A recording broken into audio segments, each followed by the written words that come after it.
lot of people say, and it's a lot of atheists say this, but I've heard a lot of other types of people say this as well. They'll say, if God would just prove himself to me, I would believe. Well, first of all, I have a lot of problems with that, because the majority of people that say that, I believe it's a very insincere request. I believe that they wouldn't believe no matter what. And here's why.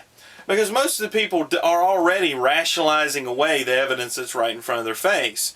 So if they're going to rationalize that away, they're going to rationalize other things away. Let me give you an example. Since God is a spirit, you can't see him with your physical eyes. He would have to manifest himself in some way to you in a physical form, because obviously you're not going to believe anything you can't see. Okay? So God would have to come down as, let's say he came down as a person. And he came up to you and he said, "Hi, Bob, I'm God. And to prove it to you, I'm going to turn this water into wine." He turns it into wine right in front of you. "And I'm going to turn that snake into a stick."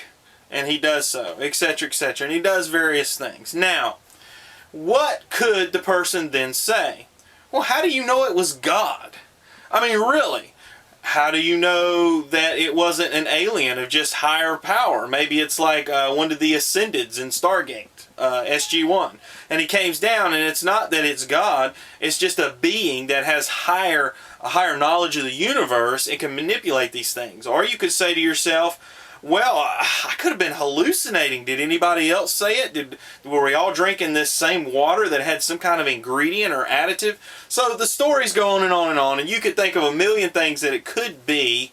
So if people say, well, why doesn't God just come down there like proving it? Because the reason he doesn't do it is because if you're not going to believe with the existing evidence, you probably wouldn't believe if you had that evidence, because it's so easy to rationalize it away in your own mind. The fact is, God has already provided enough evidence. In Romans chapter 1, it talks about 1 verse 18, the unrighteousness of men who hold the truth in unrighteousness, because that which may be known of God is manifest in them, for God hath showed it unto them.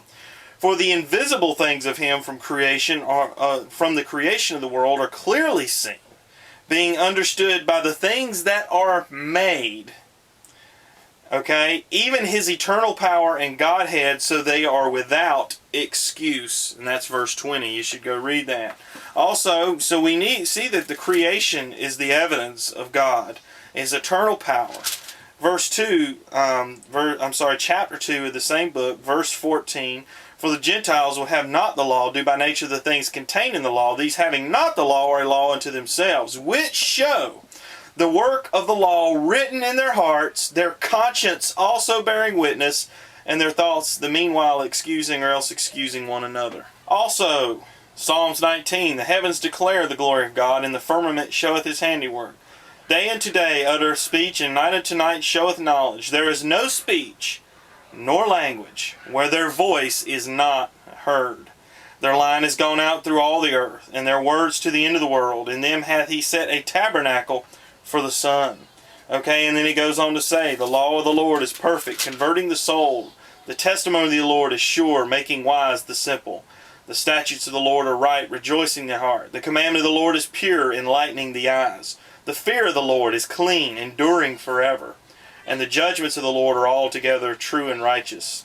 Okay, true and righteous altogether. So anyway, long story short, the God of the Bible, if I was to say this fairly, believes he has provided all the evidence that one needs to realize that he's there. So when someone says, if God would just prove to me, I'd believe, God is saying, I've already proven it. It's up for you then to trust. It's not blind faith, it's trust in what you know to be true, what your conscience speaks to you. Because you also have to remember, God is not your puppet. He's not your cosmic bellhop that jumps. He doesn't say how high when you say jump. He doesn't jump at your beck and call. He doesn't come and say, God, you need to prove yourself to me right now. He's under no obligation to come to you in any way, shape, or form. Because if you're not acknowledging what you already know, if you're already rationalizing this away, you would rationalize away any other evidence he provided. So again, the God of the Bible has proven himself. I encourage you to read the Gospel of John, read Romans, understand the Scriptures, and why man is a sinner, why he needs a Savior. Because God does exist, my friend, and your conscience testifies to that.